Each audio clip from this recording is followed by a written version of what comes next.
ಆನೇಕಲ್ ತಾಲೂಕಿನಲ್ಲಿ ಪದೇ ಪದೇ ಚಿರತೆ ಕಾಣಿಸ್ಕೊಳ್ತಾ ಇರೋದು ಆ ಕಡೆಯ ಭಾಗದ ಜನರಿಗೆ ಆತಂಕವನ್ನ ಹೆಚ್ಚು ಮಾಡ್ತಾ ಇದೆ. ಕಳೆದ ಒಂದು ವಾರದಿಂದ ರಾತ್ರಿ ಸಮಯದಲ್ಲಿ ಚಿರತೆ ಕಾಣಿಸ್ಕೊಳ್ತಾ ಇದ್ದು, ಕಳೆದ ವಾರ ಗಟ್ಟಹಳ್ಳಿ ಗ್ರಾಮದಲ್ಲಿ ಮನೆಯ ಕಾಂಪೌಂಡ್ ಬಳಿ ಇದ್ದ ಕೋಳಿಗಳನ್ನು ತಿಂದು ಹಾಕಿತ್ತು. ಆ ಬಳಿಕ ಗ್ರಾಮದ ಪಕ್ಕದಲ್ಲಿನ ನೀಲಗಿರಿ ಒಂದು ತೋಪಿನಲ್ಲಿ ಬೋನ್ ಇಟ್ಟಿದ್ರು. ಅದಾದ ಬಳಿಕ ಪಕ್ಕದ ಗ್ರಾಮ ಮದ್ದೂರಮ್ಮ ದೇವಾಲಯದ ಬಳಿ ಕಾಣಿಸ್ಕೊಳ್ತೋದು. 2 ದಿನದ ಹಿಂದೆ ಗ್ರಾಮ ಪಂಚಾಯತಿ ವ್ಯಾಪ್ತಿಯ ಗೋಪಸಂದ್ರ ಬಳಿ ಚಿರತೆ ಹೋಗ್ತಾ ಇರೋದು ಯಾರೋ ಮೊಬೈಲ್ನಲ್ಲಿ ವಿಡಿಯೋ ಮಾಡ್ಕೊಂಡಿದ್ರು. ನಿನ್ನೆ ರಾತ್ರಿ ಚಂದಾಪುರ ಸಮೀಪದ ಹೀಲಲಗೆ ಬಳಿ ಸರ್ಕಾರಿ ಶಾಲೆ ಹಿಂಭಾಗದ ಗಜೇಂದ್ರ ಅನ್ನೋರ್ ಮನೆ ಪಕ್ಕದಲ್ಲೇ ಹೋಗ್ಬಿಟ್ಟಿದೆ.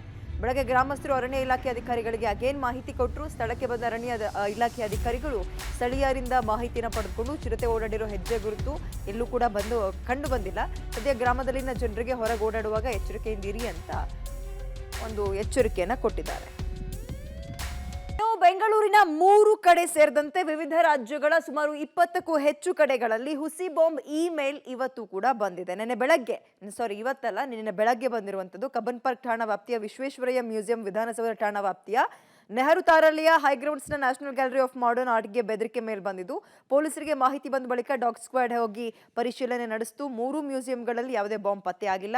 ಸದ್ಯ ಆಯಾ ಪೊಲೀಸ್ ಠಾಣಾ ವ್ಯಾಪ್ತಿಗಳಲ್ಲಿ ಪ್ರಕರಣ ದಾಖಲಾಗಿದೆ. ಹುಸಿ ಬಾಂಬ್ ಇಮೇಲ್ ಕಳಿಸಿದವರಿಗೆ ತೀವ್ರ ಶೋಧ ನಡೆಸಿದ್ದು, ಇದೇ ವೇಳೆ ಮಾತನಾಡಿದ ಗೃಹ ಸಚಿವ ಜಿ ಪರಮೇಶ್ವರ್ ಅವರು, ಈ ಹಿಂದೆ 35 ಶಾಲೆಗಳಿಗೆ ಇದೇ ರೀತಿ ಒಂದು ಬೆದರಿಕೆ ಕರೆ ಬಂದಿತ್ತು. ಇದ್ರ ಬಗ್ಗೆ ಇಂಟರ್ಪೋಲ್ಗೆ ಮಾಹಿತಿ ಕೊಟ್ಟಿದ್ವಿ. ಅದ್ರ ಬಗ್ಗೆ ಇನ್ವೆಸ್ಟಿಗೇಷನ್ ಆಗ್ತಾ ಇದೆ. ಬೆದರಿಕೆ ಮಾಡಿರೋರು ಎಲ್ಲ ಎಚ್ಚರಿಕೆಯಿಂದಲೇ ಮಾಡಿರ್ತಾರೆ. IP ವಿಳಾಸ ಸಿಗಬಾರ್ದು ಅಂತ ಕನ್ಫ್ಯೂಷನ್ ಮೂಡಿಸಿರ್ತಾರೆ. ನಮ್ಮ ಪೊಲೀಸರು ಇದ್ರ ಬಗ್ಗೆ ತನಿಖೆ ನಡೆಸ್ತಾರೆ ಅಂತ ಹೇಳಿದ್ರು. ಮ್ಯೂಸಿಯಂಗಳಿಗೆ, ಗ್ಯಾಲರಿಗಳಿಗೆ ಎಲ್ಲ ಬಂದಿದೆ. ನಮ್ಮಲ್ಲಿ ಕೂಡ 3-4 ವಿಶ್ವೇಶ್ವರಯ್ಯ ಗ್ಯಾಲರಿ ಅವಕ್ಕೆಲ್ಲ ಬಂದಿದ್ದಾವೆ. ಈಗ ನಮಗೆ ಅಲ್ಲಿ IP ಅಡ್ರೆಸ್ಸು ಎಲ್ಲ ಒಂದು ಕಡೆ ಬಂದಿದೆ. ಅಲ್ಲಿಗಾಗಲೇ ನಮ್ಮ ಟೀಮ್ ಕಳಿಸಿದ್ದಾರೆ. ವೆರಿಫೈ ಮಾಡ್ತೀವಿ. ಒಂದು ವೇಳೆ ಅದು ನಿಜ ಆದರೆ ಅವರಿಗೆ ಏನು ಕಾನೂನು ಪ್ರಕಾರ ತೊಗೊಂಡು ಬರಬೇಕು, ಅವ್ರನ್ನ ಅರೆಸ್ಟ್ ಮಾಡೋದು ಮತ್ತೊಂದು ಎಲ್ಲ ಮಾಡ್ತೀವಿ.